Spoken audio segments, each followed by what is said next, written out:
¿Cómo me clavaron a mí, loco? Eso fue traición. Qué grande el topo, cómo te está ayudando, ¿eh? El catalizador debe ser quitado del auto previamente habiendo marcado dónde podrían ir los acoples para los sensores. Ahí me dio. ¿Y es de corrector? 70-30, 70-30. ¿Cómo les gusta el Fernet? Yo lo único que estoy causando es aumentar la temperatura de un conjunto de piezas. Básicamente estoy intentando romperlo.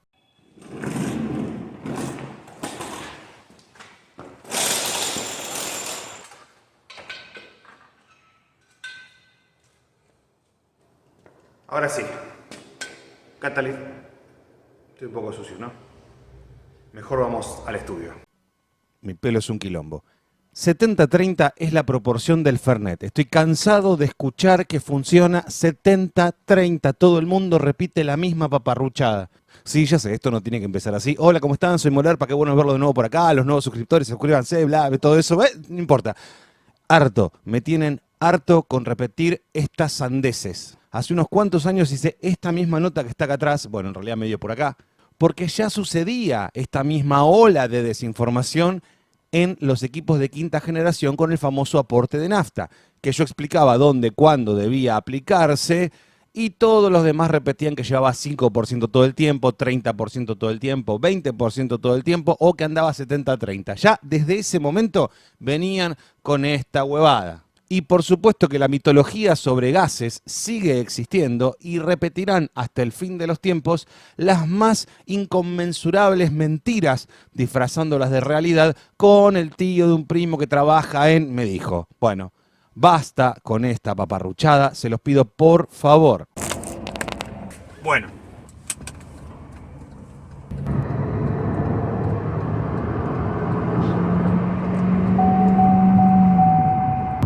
Y encima, automático. Acá están todos los no se puede. Turbo, inyección directa, automático, a gas.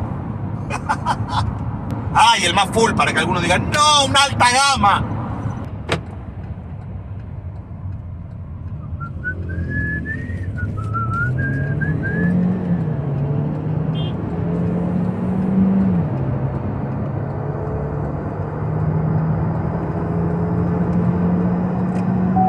Miren las temperaturas. Ahí fue una pequeña acelerada y pueden ver las temperaturas como vienen subiendo.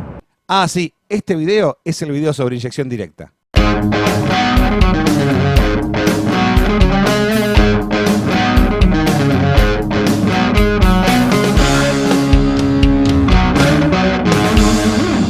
Ah, sí, este video es el video sobre inyección directa. Como decía originalmente y con los humos un poco más abajo, agradezco que estén viendo este video, por favor compártanselo a quien crean que está equivocado con respecto a que no se puede hacer andar autos turbo, que en realidad son inyección directa y turbo, o aquellos que crean que funciona 70-30 y todas las veces que repiten un montón de desinformadores. Primero que nada, les repito que 70-30 es la proporción ideal para prepararte un buen fernesón. Sin embargo, nada tiene que ver esto con cómo funciona un equipo de gas para inyección directa. Y acá vamos a otra cosa más, que es sexta generación. Lo que están viendo en este momento sus ojos es, aparte de esta belleza, un equipo de sexta generación. Inyecta el gas de la misma manera que la nafta en la cámara de combustión. Si hacen memoria, en el video de regulación de GNC, los primeros 9 minutos hago un repaso de las generaciones de equipos. Si hay tornillito, es un equipo de segunda generación, no es un equipo ni de cuarta generación ni de tercera generación. Y este repaso lo hago para que dejen de decirle cuarta o tercera generación a un equipo que sigue siendo de segunda. Sabíamos que un equipo de segunda generación era con mezclador y con registro de caudal fijo. Y un tercera generación era con registro de caudal variable electrónico, con lazo cerrado. Por lo tanto, si el auto es carburado o si el auto es inyección y tiene un equipo con registro de alta regulación fija y es un sistema aspirado, es un segunda generación sin importar si el auto es carburado o es inyección. Y en el caso de un automóvil con inyección directa, si le ponemos un equipo con mezclador y registro fijo, va a seguir siendo un equipo de segunda generación. No hay vuelta, porque la alimentación de ese motor está suministrada a través de un mezclador, un regulador y un registro fijo. Si le ponemos un lazo cerrado, ese automóvil equipado con un motor e inyección directa va a estar alimentado en gas por un sistema de tercera generación, porque es un mezclador, un regulador y un registro variable comandado por una centralita de control. Lazo cerrado. Les voy a explicar. Nosotros acá hablamos en Bati, y si ustedes no entienden bien, si no, bueno. Si le ponemos un equipo de inyección de gas autónomo que no trabaje en conjunto con la ECU original del auto, pasaría de la misma manera que un automóvil de inyección con un equipo de cuarta a tener un equipo de cuarta generación. Por favor, si los mareé con esto, vayan a ver el video de regulación de GNC, que en los primeros 9 minutos, reitero, habla de las generaciones de equipos. Todo el tiempo las variables del motor es la ECU de nafta. Calcula cuánto va a ser el combustible a inyectar y la ECU de gas, si está correctamente mapeada, solo hace la traducción entre un combustible y el otro. Y es muy importante entender ese video para recién después continuar con este. Así que si no entendiste o te mareaste, anda a ver ese video al menos los primeros 9 minutos y después volvés acá. Ok, polilla. Bien, lo que vamos a ver a continuación y todo lo que está presente acá en la Argentina son equipos de inyección en puerto, se inyectan en el conducto de admisión para motores de inyección directa. Por lo tanto, no es sexta generación, porque el gas se sigue suministrando exactamente de la misma manera que los equipos anteriores. Sin embargo, estaría mal decir que son los mismos equipos, porque tienen que tener una tecnología para leer todos los pulsos y otras cosas del equipamiento original, de la ECU y el sistema de gestión original, para interpretarlo y hacer la conversión para inyectar el combustible que se hace en la admisión de reemplazo, el combustible alternativo, en este caso y en nuestro país, mayormente GNC. Pero reitero, estamos inyectando el gas en la admisión, igual que un equipo de quinta.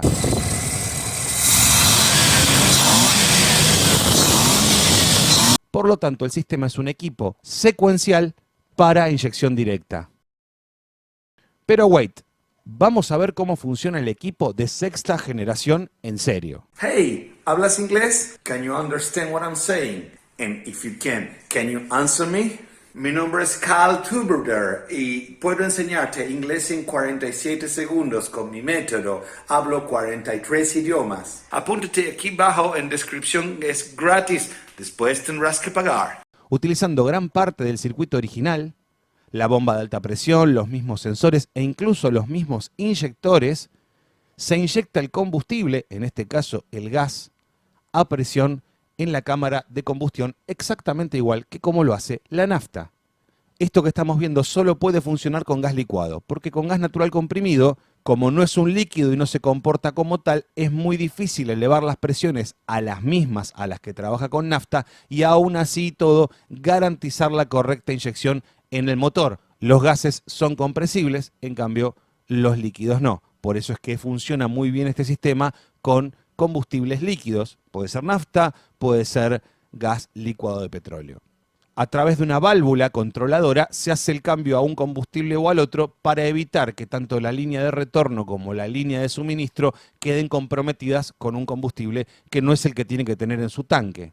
El sistema es excelente, pero condena a los inyectores de nafta a trabajar con un combustible para el que no están pensados. Y no es que vaya a romperse inmediatamente por usar GLP en lugar de nafta, pero por lo general, y ya lo he explicado en el video del GLP, que si no lo viste, porque puede contener una gran cantidad de residuos. Los filtros de GLP a muy poco tiempo de uso salen muy sucios porque el GLP, por su forma de transporte, siempre trae mucho residuo. Andá a ver el video del GLP, explica un poco sobre esto. El GLP suele tener muchas más impurezas, es un combustible bastante más sucio.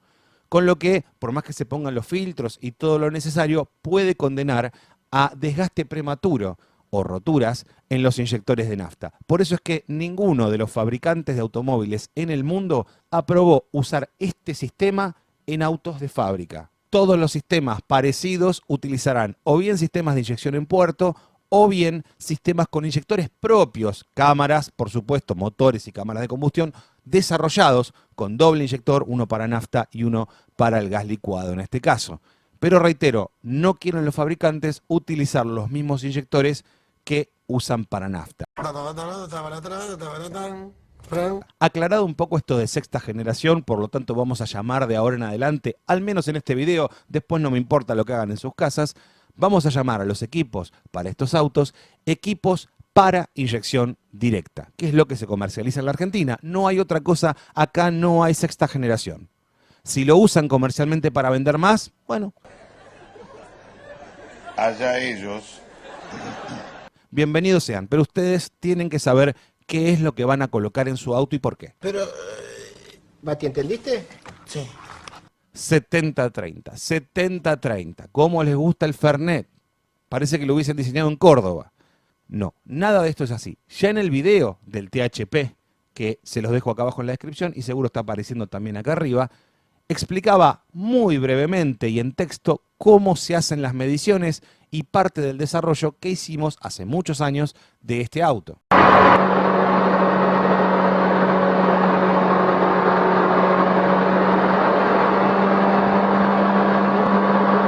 Y en ese mismo video y en las notas que estaban en la descripción, que también las dejo acá abajo en este video, explicaba cómo es que funciona y por qué el aporte de nafta en estos equipos. No es algo que se decida arbitrariamente, sino que tiene que ver con cuidar componentes del motor debido a cómo están concebidos los motores que tienen inyección directa. Básicamente el concepto a interpretar es que los motores de inyección directa son muy parecidos a los diésel en una cosa. Por la admisión solamente entra aire. En el diésel y en un GDI, en un motor de inyección directa, solo entra aire por la admisión, a diferencia de un motor carburado o con inyección monopunto o con inyección multipunto en puerto. Cualquiera de estos ejemplos entra nafta con aire. ¿Y por qué es importante esto? Porque los motores diésel y los motores GDI pueden tener cruces de válvula muy grandes sin riesgo a que salga combustible sin quemar por el escape. Si la válvula de admisión está abierta y la válvula de escape está abierta en cierto ciclo del motor, para limpiar muy bien la cámara y garantizar que no quede nada sin quemar, aún desperdiciando parte del aire que está entrando y se va hacia el escape, no hay riesgo alguno que salga combustible sin quemar. Esto en un automóvil carburado, inyección monopunto con inyección en puerto, sí es un riesgo, porque todo aire que ingrese al cilindro va a venir con nafta y cuando esté la válvula de escape abierta corre riesgo de escaparse por el escape. Y es por esto que cualquier automóvil medianamente preparado con una leva con cruce, ustedes se ponen atrás y por más bien carburado que esté, siempre se va a sentir olor a nafta, porque sale nafta sin quemar debido al cruce de válvulas, sobre todo en regímenes donde no emparejó.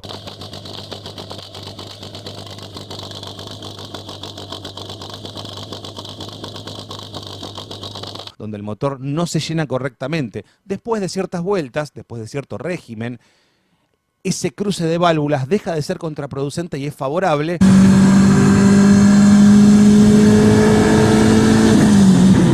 permitiendo un excelente llenado y nada de desperdicio por el escape. Pero en todos los demás regímenes sí me da un problema, que es combustible sin quemar, en realidad aire y combustible sin quemar por el escape. Reitero, esto en un automóvil con motor de inyección directa o en un diésel no pasa porque solo hay aire en la admisión. Y si hay un riesgo que se escape algo, solo será aire. La inyección ocurre recién cuando ambas válvulas están cerradas y el pistón está prácticamente al final de su carrera de compresión, pronto a hacer la ignición a través de la bujía de ese combustible y aire. Y esto es lo más importante del tema y ustedes van a decir, ¿y por qué? Porque justamente, valiéndose de cómo está diseñado el motor y todos sus periféricos y por supuesto la gestión, la electrónica que controla a ese motor, a sabiendas de cómo está construido, puede aprovecharlo para hacer muchas cosas con esto de no tener mezcla combustible en la admisión. Parte de la recirculación de gases, inclusive el ciclo de EGR y un montón de cosas, las puede hacer valiéndose de no tener combustible en la admisión. Parte de mejorar el lag del turbo, en el caso de los motores turbo, lo hacen justamente permitiendo atrasar o avanzar las levas porque no hay riesgo de que salga combustible sin quemar por el escape. No contaminamos más, no dañamos el catalizador, no dañamos el turbo, etcétera, etcétera. Todo esto... Todo esto, ¿qué es esto? Sí, todo esto que parecía una estupidez es importantísimo en el ciclo de trabajo completo de este motor, porque es lo que nos permite un automóvil con un motor 1.4 que funcione tan rápido, tan ágil, como autos con mucha mayor cilindrada y con un consumo bajísimo. Pero para esto hay que comprender el total. Recuerden esto, un motor con inyección directa solo tiene combustible en el cilindro muy poco tiempo antes de que la bujía haga la chispa para iniciar la combustión. Todo antes de eso, el cilindro solo tiene aire. Y por eso es que los motores inyección directa, que no son turbo, pueden tener relaciones de compresión mucho más altas que su hermano inyección en puerto. Un ejemplo muy claro es el Duratec, que vino en su versión 143 caballos con inyección en puerto y su versión GDI de 170 caballos. Aumenta la relación de compresión, la forma del pistón y un montón de cosas. Y si uno lo quiere hacer andar con inyección en puerto, que se puede, los resultados son bastante malos, hay que atrasar mucho el encendido y el resultado en prestaciones es peor que con su hermano inyección en puerto original. Si uno lo quiere convertir a inyección en puerto, lo ideal es bajarle la compresión, poner los pistones de la otra versión, etcétera, etcétera, y de esa manera sí tenemos un motor que se le puede dar avance y se le puede sacar todo el jugo con una inyección en puerto. En el caso del GDI tiene sus ventajas, pero son intrínsecas y propias de ese sistema. Sacándoselo le sacamos gran parte de ese encanto. Y de la misma manera, los turbocomprimidos e inyección directa no podrían funcionar tan bien o no podrían tener tan buenas prestaciones y esa confiabilidad si fuesen inyección en puerto. Y seguramente me van a decir, no, pero el Bora 1.8T tiene 180 caballos, y estamos de acuerdo en todo lo que ustedes quieran. Pero las prestaciones, la durabilidad y la confiabilidad desde el instante cero, cuando sale de la fábrica, hasta que cumple 5, 6, 7 años el automóvil y tal vez 100.000 kilómetros, salvo excepciones como bueno el THP, ya conocemos sus pormenores, por lo general son motores que no requieren mayor cuidado y tienen un conjunto de bajo consumo, altas prestaciones.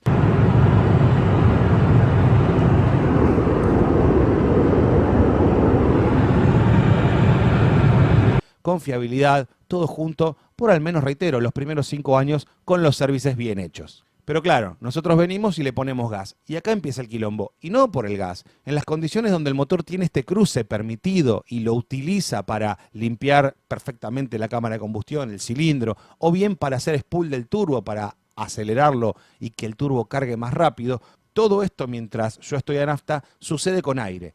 Pero si yo le inyecto gas en la admisión, tengo grandes riesgos de sacar combustible sin quemar al escape. Y esto me puede causar la rotura del catalizador, del turbo y eventualmente del motor completo, porque la temperatura empieza a incrementar tanto en escape, en válvulas de escape inclusive, porque al no estar comprimido el gas, expandiéndose, utilizando todo su poder calorífico para expandirse y empujar al pistón hacia abajo, lo estoy usando para calentar si se me está escapando y combustionando, post-combustionando en el escape, a baja presión, en el turbo y en el catalizador. Yo lo único que estoy causando es aumentar la temperatura de un conjunto de piezas. Básicamente estoy intentando romperlo. Es entonces que en determinadas condiciones el sistema no debería usar gas o debería usar muy poco y utilizar o priorizar la utilización de nafta para que ahí no corra riesgos ninguna parte. Y en condiciones donde todo esto es más beneficioso, donde este cruce nos beneficia, hay mejor llenado, no se escapa nada por el escape, o no hay riesgos de que salga gas, mejor dicho, por el escape, ahí sí podemos funcionar con una gran cantidad o totalmente a gas. Y también tenemos que pensar que si es necesario bajar la temperatura de escape, la temperatura de GT, como está explicado acá abajo en las notas donde hablo sobre el aporte de nafta, que ya se habló en muchos videos anteriores, así que no voy a explicar nuevamente la teoría de esto, sino cómo se aplica en este caso. Si necesitamos bajar la temperatura, porque en esa condición, a fondo o a mucha carga, a alta velocidad, está subiendo la temperatura de turbo, catalizador o tapa de cilindros, por supuesto que ahí metiendo nafta voy a bajar la temperatura de escape, de válvulas, de cámara de combustión y alejo de la zona de peligro a ese motor. Pero esto, por supuesto, no es... No, uno tiene que medir y en base a toda la información comienza a aplicar diferentes estrategias para reducir las temperaturas, disminuir los riesgos de gases sin quemar en el escape, que van a terminar rompiendo el catalizador, etc. Para todo esto, primero se relevan los datos. Vamos en marcha constante hace bastante tiempo y podemos ver que la temperatura post-catalizador es más alta que la pre-catalizador. Esto es correcto porque está haciendo todo bien. Y además no está increíblemente alta, está en el mismo punto que va a nafta.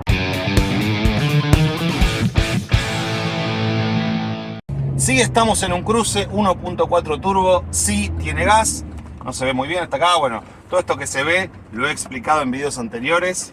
Tiene que ver con la parte desarrollo, con medir un montón de cosas para que no explote todo. Esto es como en el colegio técnico. Alumno, mida 3 veces y corte una sola. Acá es igual. Se mide todo un montón de veces y recién luego se aplica el gas con cierto margen de error que puede existir, pero ya sabiendo más o menos cuáles son las zonas seguras.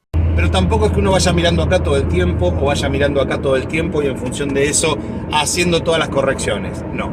Primero que mucho de esto se hace en un dinamómetro y una vez que estamos en condiciones de salir a probar a la calle, se hacen las pruebas en calle.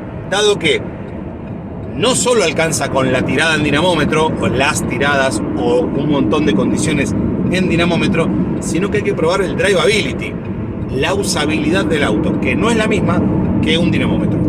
Lamentablemente no lo es. Es entonces que todos los datos de estas cosas van a un adquisidor que se concentra toda esa información para luego evaluarla y a partir de ahí hacer las modificaciones necesarias con el vehículo parado, volcar todo eso en el mapa y salir. ¡Y se me cayó la mierda! Y más tranquilos salir a probar y nuevamente que se caiga el celular. Y ahí ya más tranquilos salir a comprobar que lo que se hizo y se modificó está ok, y si no lo estuviera, repetir lo mismo. Hacer la adquisición, modificar, una vez que estamos parados, volcar y repetir el ciclo de conducción. Así es como se va haciendo. Y acelero y se cae, mira, 1, 2, 3, Básicamente lo que hay que medir en este tipo de motores es lo mismo que en cualquier otro motor, solo que en los motores menos complicados a la gente nunca le importó hacer un desarrollo en serio. Cuando digo la gente, hablo en general.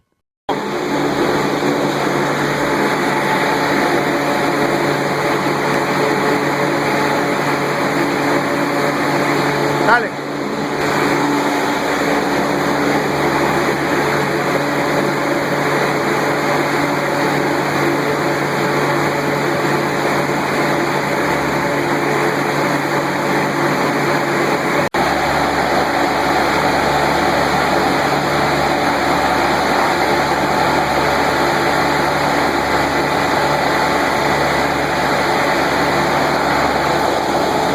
Pero por supuesto, a los riesgos que uno se expone y las roturas a las que se expone en un automóvil equipado con un motor de inyección directa, claramente que ahora sí corresponde hacer todo este tipo de cosas. No faltará el osado que hará más o menos y por ahí tiene suerte o por ahí no. Yo les muestro cuál es el camino correcto, después está en cada uno hacer lo que quiera hacer. Y si usted quiere ir con José Luis, vaya, también, Yo no se lo voy a presentar porque a mí que me... ¡Wow! Tu navegador dejó pasar este anuncio. Eso es porque no usas Shy. Sí, descárgalo y puedes navegar más rápido. Navega en la internet en todos sus términos. Descarga Shy hoy. Soy un gordo banana. Decía, ¿cuáles son las cosas que uno tiene que medir? Temperatura de motor, por supuesto, lo puede ver a través del puerto de datos, a través de la interfase de diagnóstico, o puede colocar un sensor aparte, también es muy válido. 2, y muy importante, temperaturas pre y post catalizador. Precatalizador es antes del catalizador, generalmente en la salida del turbo. Y aquí tenemos dos sensores EGT, Exhaust Gas Temperature, dos sensores de temperatura de gases de escape. Medimos la temperatura antes del catalizador y después del catalizador. En algunos casos se mide dentro del catalizador, cuando son catalizadores, esto lo explico en el croma mejor. Precatalizadores antes del catalizador, generalmente en la salida del turbo. Esto es, por supuesto, en el caso de que sea turbo. Si es aspirado, no importa, es precatalizador, va a estar en el colector, en el múltiple de escape, antes de ingresar al catalizador. Y postcatalizador es para medir la temperatura en la salida de este, que es importantísimo.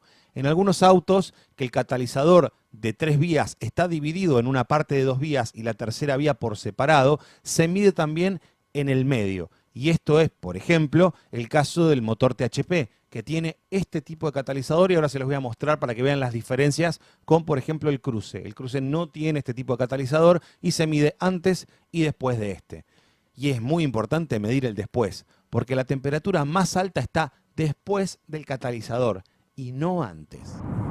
Vamos en marcha constante hace bastante tiempo y podemos ver que la temperatura post-catalizador es más alta que la precatalizador. Esto es correcto porque está haciendo todo bien. Y además no está increíblemente alta, está en el mismo punto que va a nafta.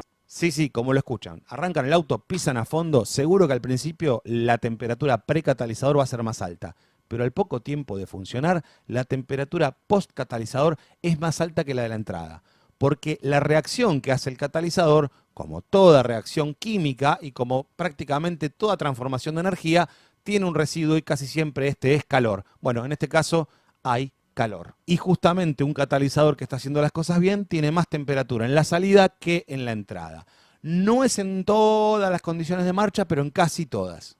Y otra cosa muy importante a medir es la relación aire-combustible, el famoso AFR o valor lambda, que si bien estequiométrico es lambda 1 tanto para nafta como para gas, las relaciones AFR son diferentes. 14,7 gramos de aire por gramo de nafta, en el caso de nafta, y 17,2 gramos de aire por gramo de gas, en el caso de gas. Esta diferencia en proporción no afecta el valor lambda, pero sí, como vimos en casos anteriores, cuando la mezcla tiende un poco a rica en gas, se cae de 0,90, es decir, se enriquece más de un 12-15%, la temperatura de escape comienza a subir estrepitosamente. Y en el caso de una inyección directa, esto puede ocasionar la rotura rapidísimo del catalizador del turbo y del motor, más o menos en ese orden, y tal vez con minutos de diferencia si no está correctamente hecho. Bueno, para medir esto en los automóviles que no tienen wideband o en aquellos que no le creemos, se coloca una sonda del tipo wideband para leer el AFR real. Te vi, vos le ponías gas al THP. No sé si un Tomaceto o una IB. Ah, es una IB. ¿Cómo me clavaron a mí, loco? Eso fue traición.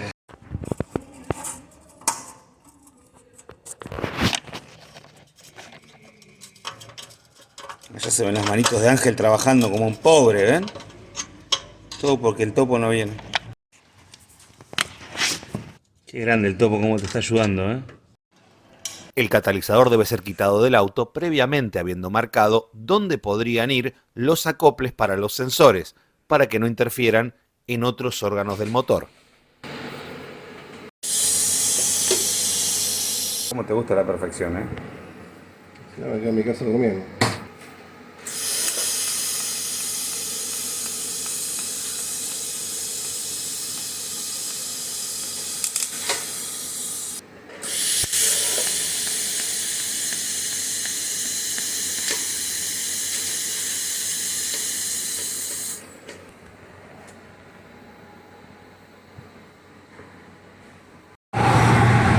Ahí tenemos 13, mirá, 13 negativos.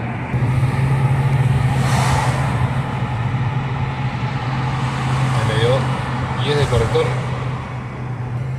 Temperatura un caño.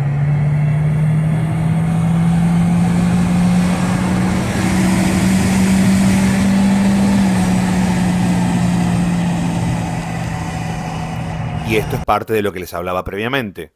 Un vehículo utilitario, en este caso, con un motor a inyección en puerto, llamémosle convencional, lleva el mismo desarrollo y se hace exactamente la misma instrumentación para controlar los mismos valores y asegurarse que la durabilidad sea similar a nafta. Acá pondríamos sonda. Búscate un lápiz de sonda. No importa, acá estaríamos poniendo sonda, ¿no? Aquí. Acá. Sonda de oxígeno. Hacia acá, hacia allá pondríamos termocupla. Y lo mismo acá, hacia allá. Termocupla. Listo.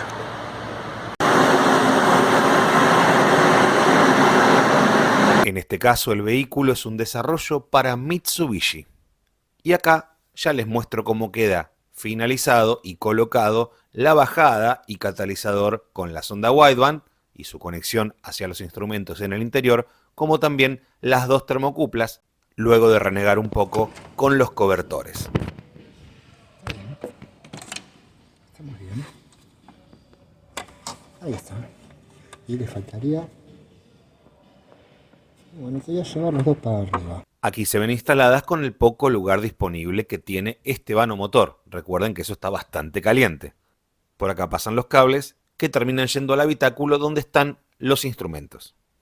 Midiendo temperaturas pre y post catalizador, AFR, temperatura y si quisiéramos medir presión de turbo por separado, por ejemplo, y todos estos datos, junto con la información que viaja por el bus de diagnóstico, lo utilizamos como parámetro de lo correcto. ¿Cómo? En nafta se hacen las rodadas necesarias en dinamómetro, en calle, en ruta, y se adquieren todas las condiciones de manejo y se graban para analizarlas y tenerlas documentadas. De esta manera anda así, de esta manera anda así, las temperaturas son estas y estas, a esta conducción, a esta otra conducción son estas y estas. Entonces uno tiene nociones de por qué barrio anda el motor a nafta. Y ahí puede pensar en cómo hacerlo andar luego a gas y qué cosas tiene que respetar. Corto acá y sigo luego. Esto es para responder una pregunta. 2:30 de la mañana. Eso te da un indicio de cuando duermo. Y ahora que salí del croma, vamos con la conducción promedio. Es realmente hipnótico esto del auto, que pueda mantener el carril. Quizás no sea tan notorio acá, tengo que forzarlo un poquito. Ahí viene el movimiento del volante.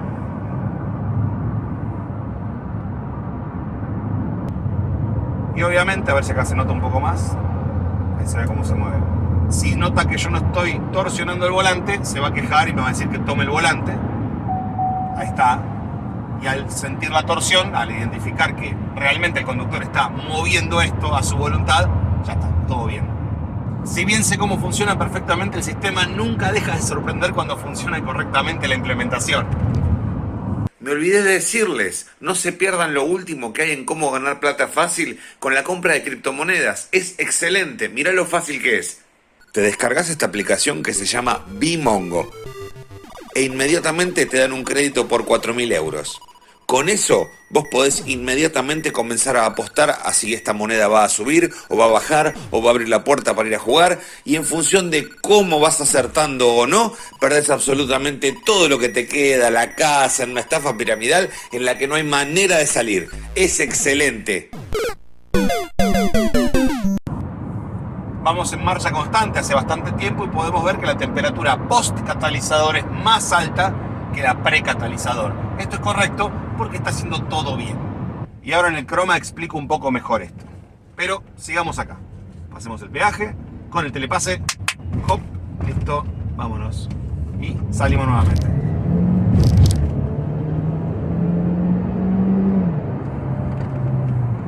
Claramente muy buena aceleración, prácticamente la misma que con nafta.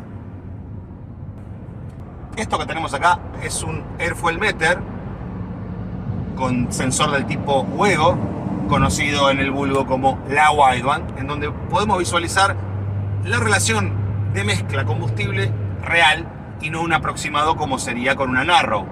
El auto originalmente tiene sondas Narrow, pero nosotros necesitamos saber realmente cuál es la mezcla. La única manera de obtener eso es con una sonda del tipo Wideband. Ya repasamos...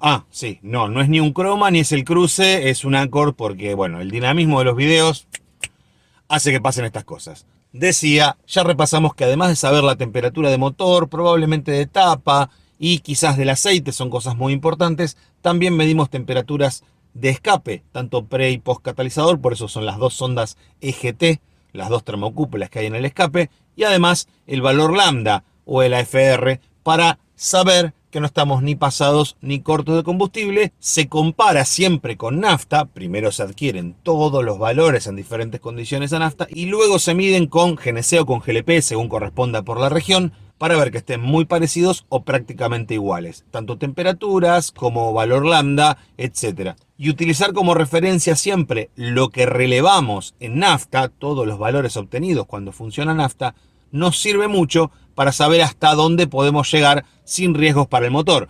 Si el motor ese en escape tiene entre 850 y 900 grados a nafta, en gas, si yo no paso de esas mismas temperaturas, lo más probable es que no corra ningún riesgo. Y si estoy arriba de los 1500 grados, claramente que ese motor va a sufrir muchísimo. Por eso hago tanto hincapié siempre en todos los videos de tomar como referencia el valor de nafta. Es una guía excelente para mantenernos más o menos por ahí. Mati, ¿entendiste? Sí. Ahora bien, anteriormente yo había explicado cómo es y por qué la utilización de nafta, tanto en equipos de quinta como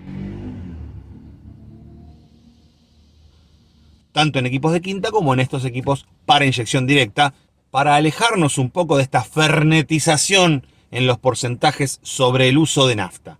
y concluimos en que hay dos condiciones en las que se va a usar nafta o mayormente nafta, y es, uno, en la condición de scavenging, donde hay mucho cruce de leva y peligra de salir gases sin quemar, sobre todo combustibles, hacia el escape.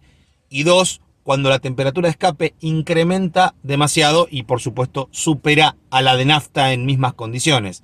Esto es exactamente igual que el VCR o aporte de nafta que se explicaba, por ejemplo, en este video que te aparece acá.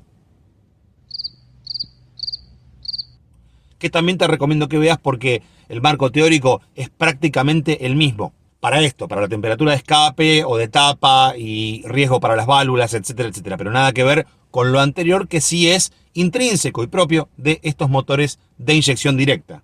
Pero en realidad hay una tercera condición y ya no tiene que ver tanto con fenómenos físicos, sino con temas de la gestión del combustible. Cuando hablo de gestión, sabemos que me refiero a la ECU y su programación, y hablo de la de nafta. Tranqui, luego voy a ir a ejemplos un poco más prácticos, pero tenemos que recordar que un motor equipado con un sistema de inyección directa tiene bastantes diferencias en la gestión comparado a un motor con inyección en puerto. Los inyectores requieren mucha más corriente y mayor tensión para abrir, y este valor no es estático porque el inyector está expuesto a trabajar a 50, 60, 200, 300 bar, dependiendo justamente la condición del motor. En ralentí probablemente esté en 40 o 50 bares y cuando uno vaya a fondo va a estar cerca de 200, 250 o 300 según la motorización. El manejo de la corriente para abrir el inyector, por supuesto que lo hace la ECU, y para esto tiene prácticamente una fuente de alimentación adentro. Vos también la tenés adentro. Esta fuente de alimentación es capaz de elevar el voltaje, dependiendo cada auto hasta los 70, 80 voltios, y además trabajar por sistema pick and hold, que significa abrirlos con una gran cantidad de corriente para luego con mucho menos mantener su apertura. Esto es así porque si se mantuviera con la totalidad de la corriente, el inyector se termina quemando. Solo requiere esta gran cantidad de corriente para su apertura y una vez que está abierto, se mantiene con muy poco. Este sistema se utilizaba en los inicios de la inyección electrónica. Los viejos inyectores, que eran de baja impedancia, trabajaban, y también muchos de los monopunto, trabajaban por sistema de pick and hold. En este caso, por la complejidad, las dinámicas de fluidos, presiones, todo lo que están expuestos los inyectores de inyección directa, trabaja también por pick and hold. ¿Y qué tiene que ver esto en lo que estamos explicando? Bueno, tiene que ver con que la manera de comandar al inyector, este famoso pick and hold, que se los muestro acá, esta parte, este tiempo que muestro acá, que es entre 0,7 y 1,2, 1,3 milisegundos, dependiendo la motorización, por supuesto, es la fase de pick. A corriente máxima, el pico permite que abra el inyector. Y esta otra parte que viene acá atrás es el hold, con mucha menor corriente, lo cual se hace comandando por PWM, modulación de ancho de pulso. Con menos del 40% de la corriente, el inyector se mantiene abierto. Tal vez recuerden, si no son Dory, nadaremos, que minutos atrás yo dije... Sin embargo, estaría mal decir que son los mismos equipos, porque tienen que tener una tecnología para leer todos los pulsos y otras cosas del equipamiento original, de la ECU y el sistema de gestión original. Y a esto es a lo que me refiero. La ECU de gas debe poder interpretar todas estas variaciones sin que la ECU de nafta se entere que está ella en el medio. Y para que todo esto funcione y se cumpla, quiero decir que la ECU de nafta no se entere que no está andando a nafta, en algunas gestiones, algunas motorizaciones, y dependiendo incluso de la versión de firmware o revisión que tenga esa ECU de nafta, siempre hablo de la de nafta, a veces es necesario dejarle físicamente conectado al menos un inyector durante el periodo de pick, para que la ECU sense que ese inyector está conectado. En algunas motorizaciones, por ejemplo los primeros THP que tenían la ECU MED 17.4 a secas, no 4.2 ni 4.4, no hacía falta esto.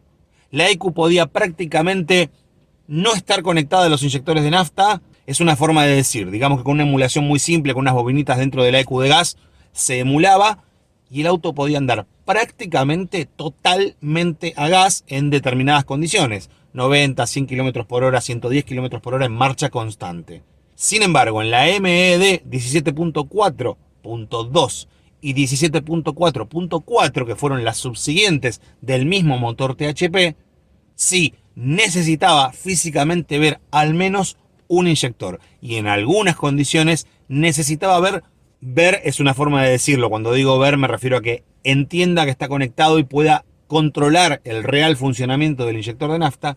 En determinadas condiciones requería censar el PIC en los 4 inyectores. ¿Cuál es la diferencia? Que los primeros THP van a utilizar muchísimo más gas, o mejor dicho, muchísimo menos nafta en condiciones donde la mecánica no lo requiere, pero los que tienen la EQ 17.4.2 o 17.4.4, aún en condiciones donde el motor no se pasa de temperatura, no corre ningún peligro, por culpa o por responsabilidad o debido a esta gestión que requiere ver al inyector conectado, va a consumir un poco más de nafta que en la primera EQ que trajo el THP. Se entiende, estamos hablando del mismo motor con diferente gestión, que básicamente, como expliqué en videos anteriores, nosotros lo que hacemos es convertir la gestión para alimentar ese motor. Y también relacionado a las diferencias entre gestiones y motorizaciones, hay una cosa más que nos puede obligar a usar un poco más de nafta: la depresurización del riel. Sí, sé que suena raro, pero la EQ está acostumbrada a que hay siempre caudal desde los inyectores hacia el motor, con lo que la presión, si no la aumentamos desde la bomba de alta presión, va a tender a caer. Sin embargo, cuando estamos 100% a gas, la presión empieza a subir, y al no haber liberación de esa presión a través de los inyectores, en un momento llega a un nivel que a la EQ le resulta alarmante. Y ahí va a prender la luz de check engine, nos va a avisar que hay una avería en el sensor del riel de inyectores o algo similar, o el lazo de control de comando, o en la bomba de alta presión, que no hay ninguna avería, sencillamente que al no liberar presión por ningún lado, esta empezó a subir hasta que dio un error. En estos autos no queda otra que o dejar un inyector abriendo cada cierto tiempo para que depresurice, o tal vez setear que en desaceleración funcione una cantidad de ciclos a nafta, o tal vez dejar los 4 inyectores abriendo un pequeño lapso de tiempo, ni siquiera el total, siempre para mantener todos los parámetros que la EQ espera ver en el mismo lugar que los ve. Básicamente siempre estamos en la misma idea: que la EQ de nafta no se entere que no anda a nafta. Esto es importantísimo. Por las dudas voy a redundar en esta aclaración. Estos últimos 2 puntos, tanto la depresurización del riel como también la conexión física para que la EQ vea al inyector, son cosas para que funcione el lazo de control original de la EQ, para que no dé errores, para que no prenda la luz de check engine. Ninguna de estas cosas usan nafta para que el motor no peligre. No, eso está resuelto en todo lo anterior. En este caso, usa nafta para que la gestión electrónica no chille, no diga, loco, acá hay algo que funciona mal. Son cosas por separado. Todo lo anterior tiene que ver con que no se rompa nada, y estas últimas 2 tienen que ver con que el auto, el motor, la EQ, todo funcione exactamente igual que como fue pensado, no de errores, etc. Por eso es que hay mecánicas y gestiones que son más amigables, si se permite el término, o bien que usan mucho más gas que otras que usan un poco más de nafta. Y si quieren ejemplos un poco más pragmáticos, se los puedo dar. Las primeras versiones de THP con la EQ MED 17.4, prácticamente si uno lo usa 110, 120, quizás a 90, no consume una gota de nafta. En ciudad sí, pero en ruta nada. En cambio, las versiones posteriores del mismo motor sí consumen entre un 18 y un 25% de nafta, en esa misma condición que la versión anterior no consumía nada. Y el Cruze 1.4, protagonista de gran parte de este video, no pasa del 20% de uso de nafta si se circula en ruta a no más de 120 km por hora.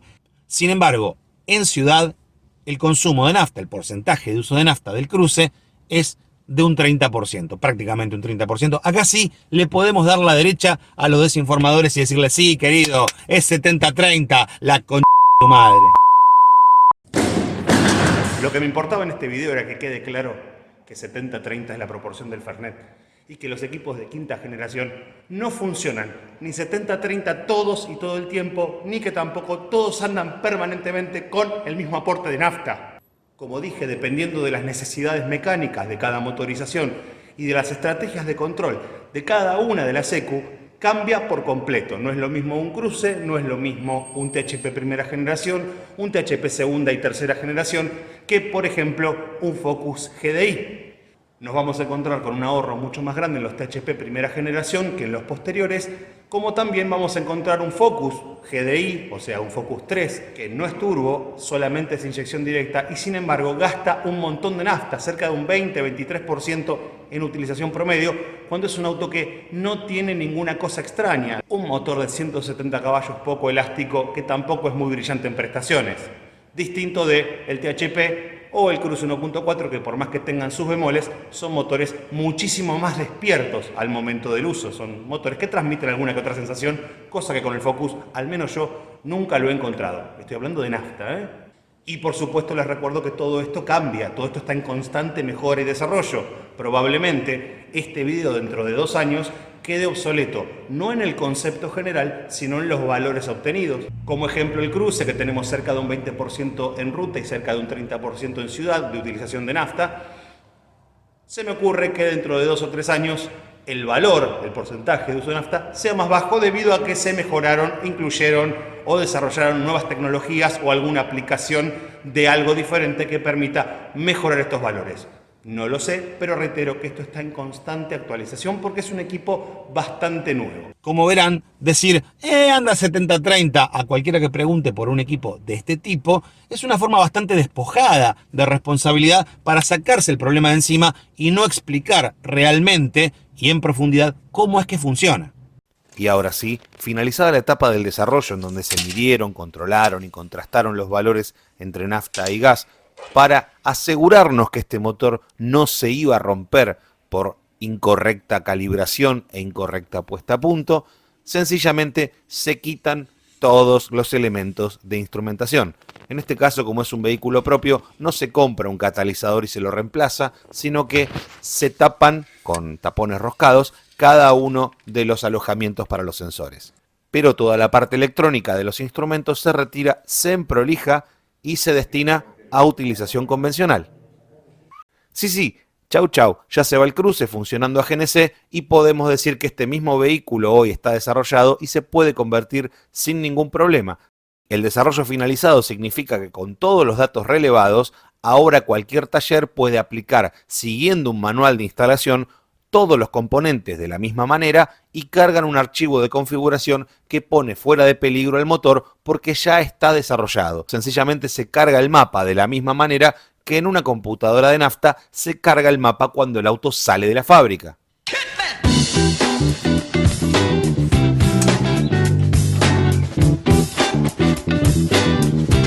Chau sonda, hola tapón.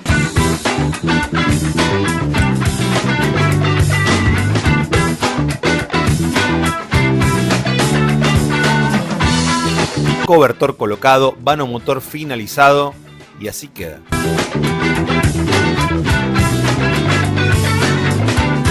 Y allí atrás, además de la válvula máster y el manómetro, se llega a ver el riel de inyectores. Ya sin nada.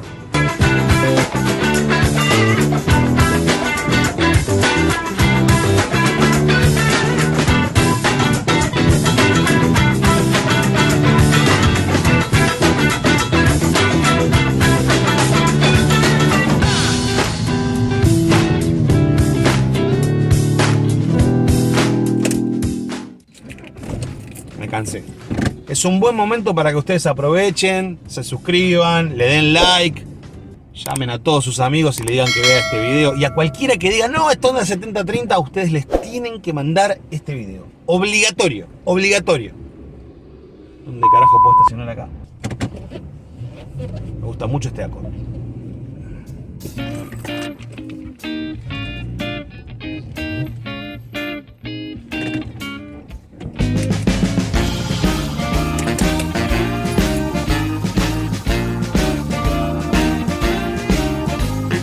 Cerco el que persiste, cobarde el que se va, el premio no lo dan por intentar. Me pregunto si es mejor dejar. Pido fuerza en lo que puedo, paciencia en lo que no, con algo que me diga diga cuál es cuál. Me pregunto si es mejor dejar dar media vuelta para poder avanzar, dar media vuelta.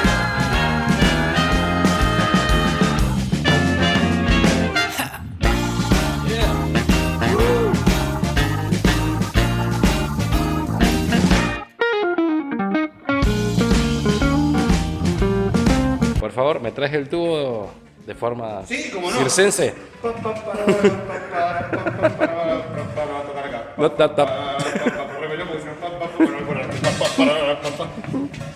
Ole, sí, vamos, güey.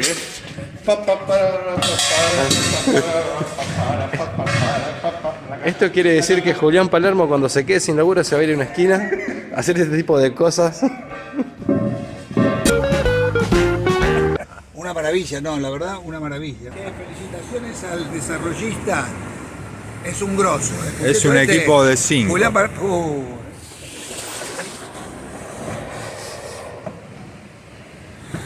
Empezamos solamente con el dueño de esta filmación.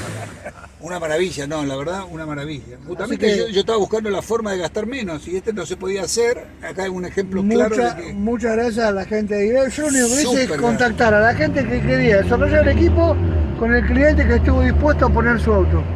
Pero bueno, aquellos usuarios que tengan Peugeot 408 Turbo Injection, ya sabemos que Peugeot, todos los Peugeot, ¿no?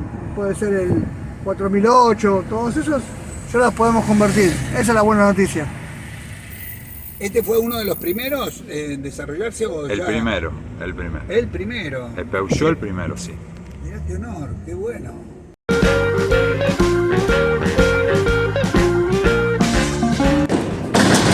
Claramente que soy un pelotudo. No.